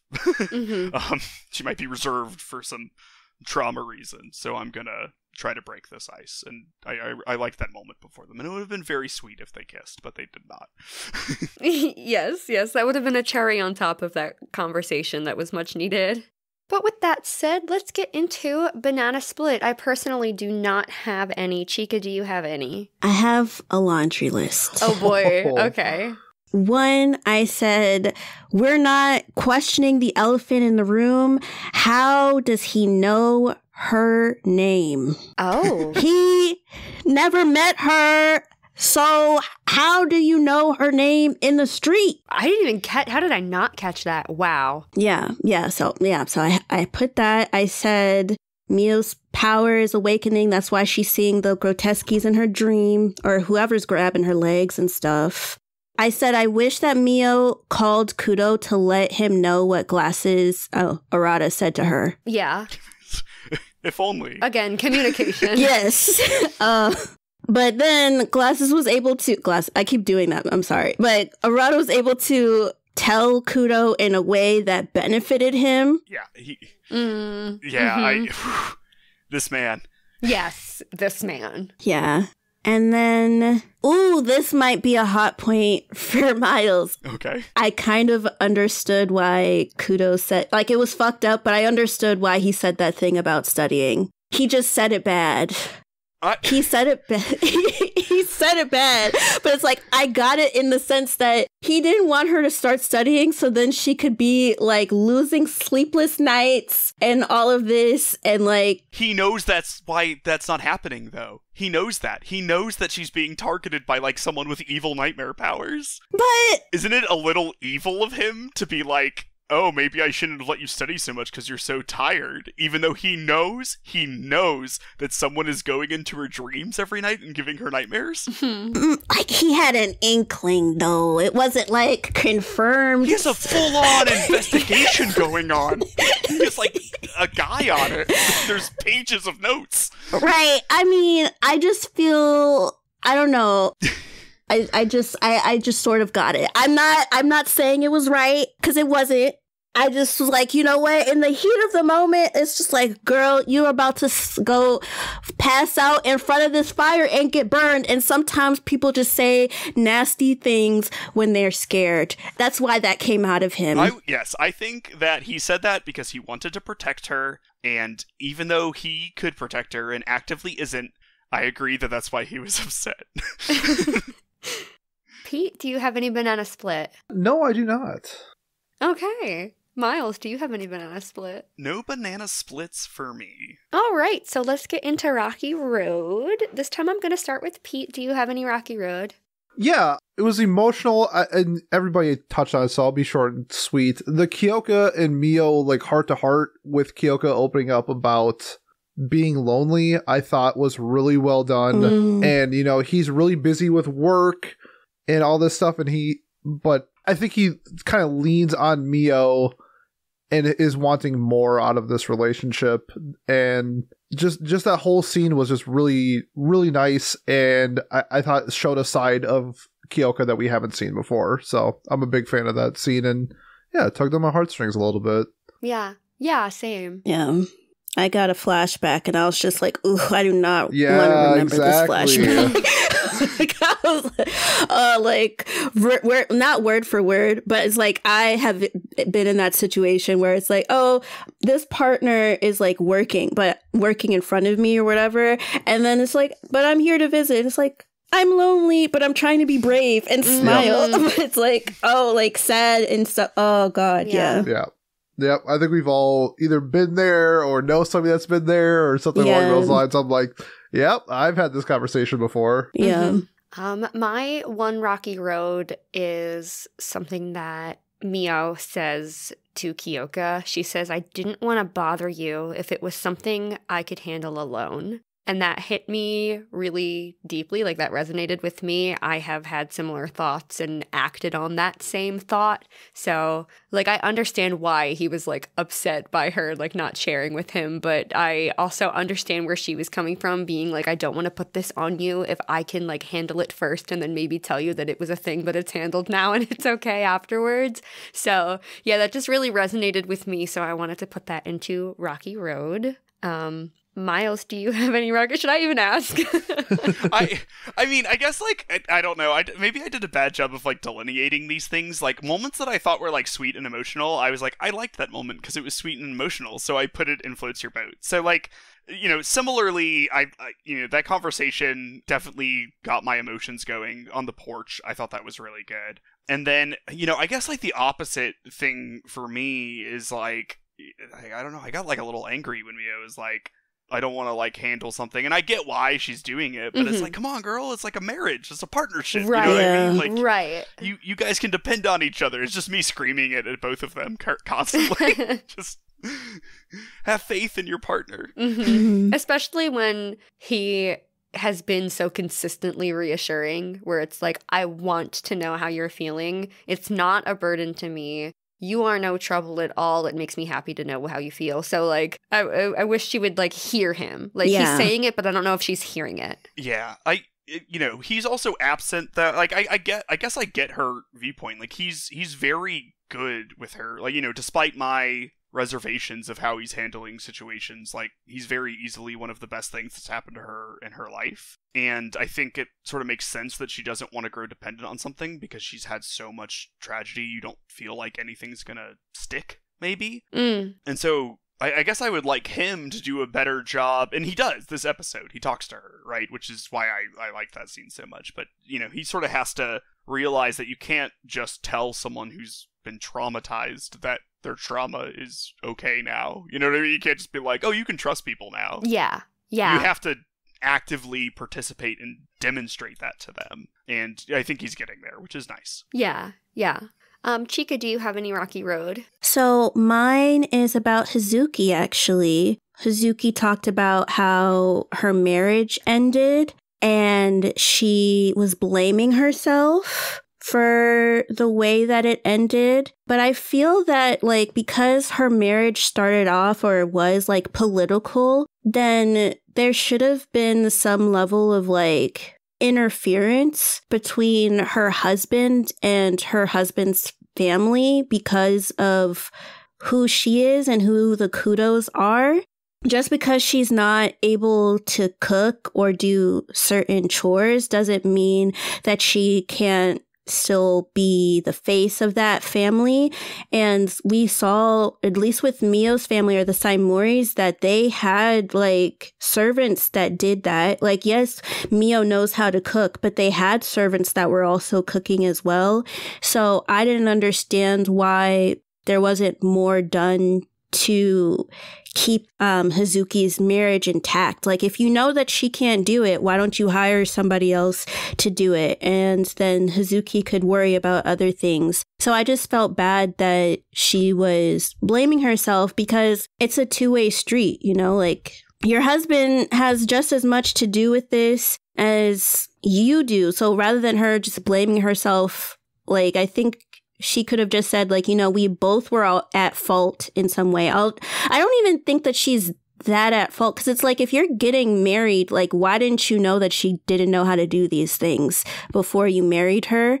I don't know. I just feel like more could have been done to protect Hazuki. And also, I was trying really hard to find out, or at least to see who her husband was. Like, they just sort of show him, like, neck up. But I thought it was Okaito, the one that works with Kudo and stuff. That'd be interesting. They had similar coloring, but I was just like, is it him? Because I would have beef. You treated my sister in what way? Yeah. I guess my take from that, and that was like the scene with the plate shattering made me very sad, Mm. where she drops it. I guess my take from it was that her regret was that there was an overcomable hurdle, and then they just decided together that it wasn't overcomable, and then by that point it had been done. My take on her parents was that, or his parents, I guess, was that they were never going to like her because of like who she is, right? Like, she's not this traditional, Japanese wife. She has other interests, and she's wearing Western clothes and stuff. And so I guess my take was that the chores was just a manifestation of that, and that they would have tried to find another reason to get rid of her because they maybe regretted the political marriage because they didn't like her once they got to know her and she was in the family. Yep, I agree see with that. that. Yeah. Mm-hmm. Yeah. But I think at the same time, if you want to enter a political marriage, Do your research. Yeah. Yeah, like, do your research. Like, if you can find out if you don't like people, because that's why Kudo had, like, upteen engagements before Miyo came along. Nobody was really liking him for real, so... Their Kudo family is also probably more powerful than the other family, though, so maybe they felt pressured to do it. I don't know. There's reasonings for it, but, like, I mean, I agree with you. Like, why let your son marry a woman you don't like if you get full say in who your son marries? Like, yeah. Don't do that. But, I guess we've seen this with Miyo and the other marriages and stuff we have, that the parents aren't really considering the compatibility of the children that much. Yeah. When they do these things. And I guess they sort of jokes on themselves because they didn't consider their compatibility with the child. Mm-hmm. All right. Are we ready to move into hot fudge? Yes. Yeah. All right. Pete, do you have any hot fudge? Yeah, shifting my hatred from Kouji over to Arata, I hate this smug prick. He pissed me off from the get-go this episode. I mean, you could sort of see him scheming from previous episodes, but this time coming, like, kind of face to face with Kyoka and being like, yeah, I was there for your wife. Like, I was there when I caught her. Where were you? Man, just, like, it's not Kyoka's fault he wasn't there. Like, she was just out and about. And something about him just, I don't know, man. Arata is just getting on my nerves. I am not a fan. Yeah. Not a fan. Yeah. Arata's basically all of my hot fudge for the very same reasons. He's like talking down to Miyo, insulting her, saying she looks absolutely exhausted, and there's rumors about Kyoka must be true, that he's so cold-hearted, and he's like insulting their relationship. And then everything he's saying to Kyoka, I'm also just like, to Miyo and Kyoka, like, who the fuck is this guy, and why does what he say matters, and why is it affecting them? And why does he feel comfortable saying it? Yeah, like, I feel like it shouldn't even hold, like, a candle, especially after they had that beautiful conversation, like, being really forthcoming and clear, and, like, the both of them, and then, like, I feel like him coming around, it shouldn't really have had as big of an impact as it did, but I don't know. It kind of feels like weak villain vibes as of this episode. He scares the shit. Okay, so this is my take, and I don't know what happens after this episode, so maybe I'm super wrong. This is what I think he's doing. One, I think he's invading Miyo's nightmares, so he knows that she's tired, right? So he's using that as like a pain point to like stress the relationship. Two, because I guess like the implication is that he's in some way connected to the Usuba family, which is known for mind control and inducing nightmares and like other things. So if he was able to like, oh, what a coincidence that Miyo passed out right when he was there, unless he's magic and made her pass out and made her envision him as Kyoka right before, by implanting thoughts into his head. It's like when he went to the house because he knew Kyoka would not be there. Yeah. So that was my take. So everything he's doing is planned, and he's creating strife within their relationship intentionally. Like, I think he unsealed the Grotesqueries to make sure Lord Kudo was busy. Okay. I think he was in some way responsible for that, because they seem very fixated on Miyo and getting her from him. And that's why I think they sort of value what he says, because he hits them with like a 40% truth, right? And then he leads them into that being like worse than it is. So he's like, you're tired all the time, Miyo. 100% true. And his fault. in what I'm guessing happens. I don't know. But then he's like, oh, that puts Lord Kudo to blame. So he's trying to erode that by causing issues and then like preying on those issues is how I viewed him. I viewed him as a horrifying villain, not like a weak villain. It's like this guy who is sort of planned and thought out so much. And how does he because he can hear super well. There's that scene where he's walking away after she faints and Hazuki says something to Miyo, like, oh, let's get you home and rest, and they're far away, and he's like, you should rest up, Miyo, because stuff's gonna happen. This guy gives me the heebie-jeebies. I hate him. Yeah, no, looking at it that way, that's definitely a lot more terrifying than just like, I heard some rumors and I'm gonna gaslight you. I think it's more like, I started a bunch of rumors, and now I'm gonna gaslight you. Yeah. And then he was holding her hand and stuff, and I was just like, unhand her glasses!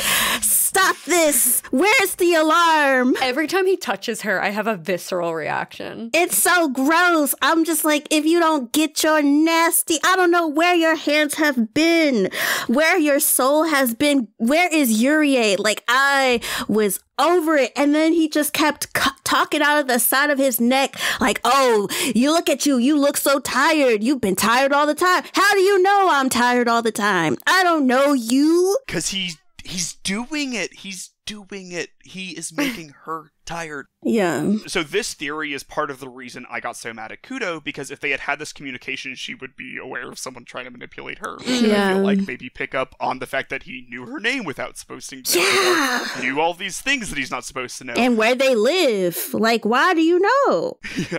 Just all of these things, like, oh, I thought I was supposed to be meeting him at his house. No, you didn't. You lying piece of shit.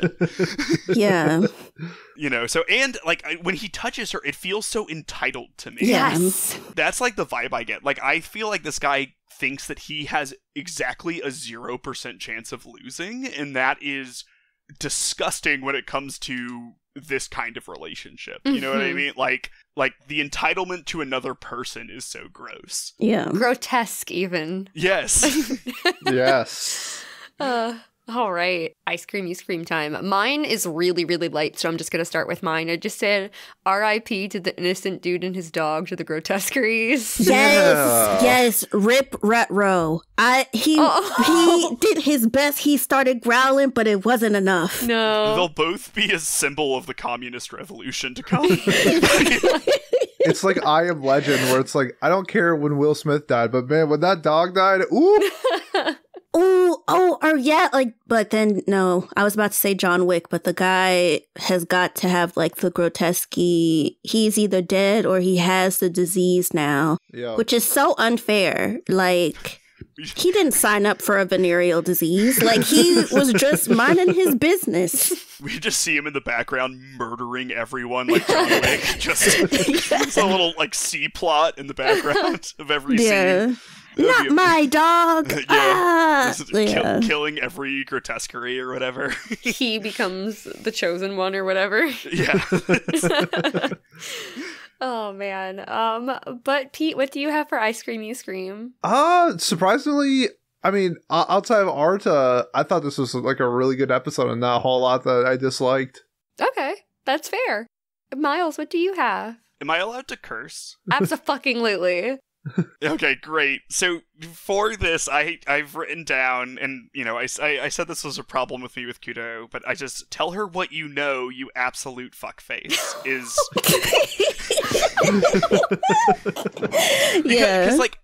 Because I guess this isn't very fair of me for him, but like as I was watching Arata manipulate Miyo and everything, I was like, if you just talked to your fiance, this would all be avoidable. Yeah. That's why I got upset, because I think he's still trying to, like, play hero too much. Yeah. Like, the last thing we see is him bringing her into the car and being like, let's go confront these people. Like, yeah, that's a lot. Like, it just feels very ill thought out. Yeah. Yeah. I don't know. We'll see what happens. But I just wish they talked. And you can't, if they had talked, then we would avoid this entire subplot, which I find to be very interesting. So, I'm sort of like, from like a completely narrative standpoint, glad they didn't talk, but the entire time I was screaming, oh my god, please just talk to each other. Yeah, yeah. Like, oh yeah, did you know that you're descended from this family that has these things that are related to this, you know, like he could show up with like the bulletin board with the strings. Like that notebook, like the guy with like the cabbie hat had, you know, just be like, look, we've done a bunch of research into your family. Chika, do you have any I Scream, You Scream? One, it's sort of light, but I was just like, Kudo, why didn't you say goodbye to Miyo on the phone? He just hung up. That pissed me off. Oh, that's annoying. Yeah. Yeah. Then I said that Miyo needs to stop being so hyper independent and lean on her new family. Because my thing is, if she did, at least, even if she didn't tell Kudo, she told Hazuki or whatever, like, this is what I see in my dreams, they would realize it was Grotesqies. And so it's just like, girl, like, just talk. Like, yeah. Maybe they do deserve each other. Maybe I was taking it out on Kudo too much. That's honestly very fair. Like, they both have this exact same problem. They do. Yeah. They do. They both need to learn how to communicate. Yeah, and then I think this is from the scene where when Arata is talking to Kudo again in the hallway after their meeting, and he starts talking about Miyo, and I was just like, Kudo, punch him in the throat, because why is he so comfortable talking about your significant other when you clearly don't want him to talk about her? Like, why do you feel entitled? Shove his nuts somewhere. I don't know. Like, yeah. Burn him alive. Kudo could, like, make ice lances out of nothing. Just stab him. Right. Or, like, make his eyeglasses, like, make the glasses break or something. Like, he could do it. Like, yeah. But that's it. That's it? Yeah. Instead, he's like, oh, he was right. Glasses guy was right. I'm such a... Yeah. Even if he is right, you still gotta get punched. Like, yes. Like, why are you so comfortable talking to me about my significant other? Why would you go to my house when you told me? Because actually, yes. Why would you? That could have been a hot fudge thing. Why did you tell me that you were going to meet me at my office, but you went to my house on purpose to meet my significant other, and now you're telling me that, oh, I'm doing a bad job? Yeah. It's time to fight. Like, yeah. They need, like, a detective friend or something. Like, someone who just, like, big picture thinks it. Yeah. Just be like, wait a minute, guys. This is all terrible. What is happening? Yeah.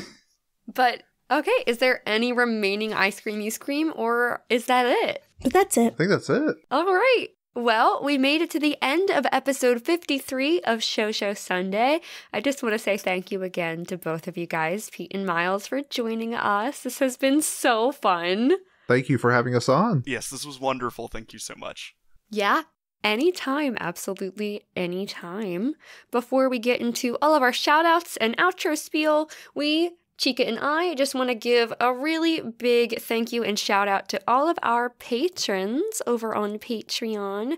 If you're interested in checking out what we're doing over there, head on over to patreon.com/Shoujo Sundae. But without further ado, let's give a thank you to our patrons, starting with our Sprinkles tier. We have Akemi, Pete.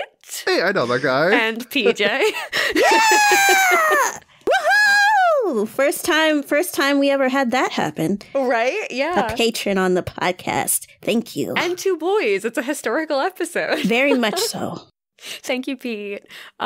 We also have our whipped cream patrons. We have Mary and Mark M. And for our hot fudge patrons, we have Mackenzie, Aaron, AJ, and Mark D. Thank you all so very much for being our patrons. Thank you. So, for our What Do You Say Anime guys, where can the people on the internet find you? Find us anywhere podcasts can be found by searching What Do You Say Anime. We also are a visual podcast, so if you want to see what me and Miles look like on YouTube or Spotify, you can find us at What Do You Say Anime. Just because I wear glasses doesn't mean I'm evil. You can find me on this Discord or on the What Do You Say Anime Discord, and I have no other social media, so... Okay, but wait, actually, guys, join the What Do You Say Anime Discord. Yeah. I'm probably not supposed to show favoritism, but besides our own Discord, this is my favorite Discord to hang out in. Oh, thank you. Yeah, absolutely. Guys, please join their community. So rich and active and like really fun and positive. So highly recommend joining their Discord. Mm-hmm. But if you would like to keep up with Chika and I during the week, you can follow us at Shoujo Sundae across all socials. And that includes Blue Sky and Threads. And Chika, where can the people find you? Yeah, you guys can find me on Blue Sky, Twitter. I don't know if I'll still be private, but I can tell the difference. I can tell like our people when y'all are trying to follow me. So Twitter, Instagram, and I'm Chika Supreme, and that's Chika with a K and not 2 C's. Okay, and I forgot to do myself. I am Giana Luna. You can stream my debut single, Twilight Champagne, on any music platform, and you can follow me at Giana_Luna_ across all socials. On Blue Sky, it's just Giana Luna. No underscores. They would not let me. So we will catch you guys soon. Well, next week Sunday, even. yeah. Yeah, with our finale episode for My Happy Marriage. We will see you then. Bye. Bye.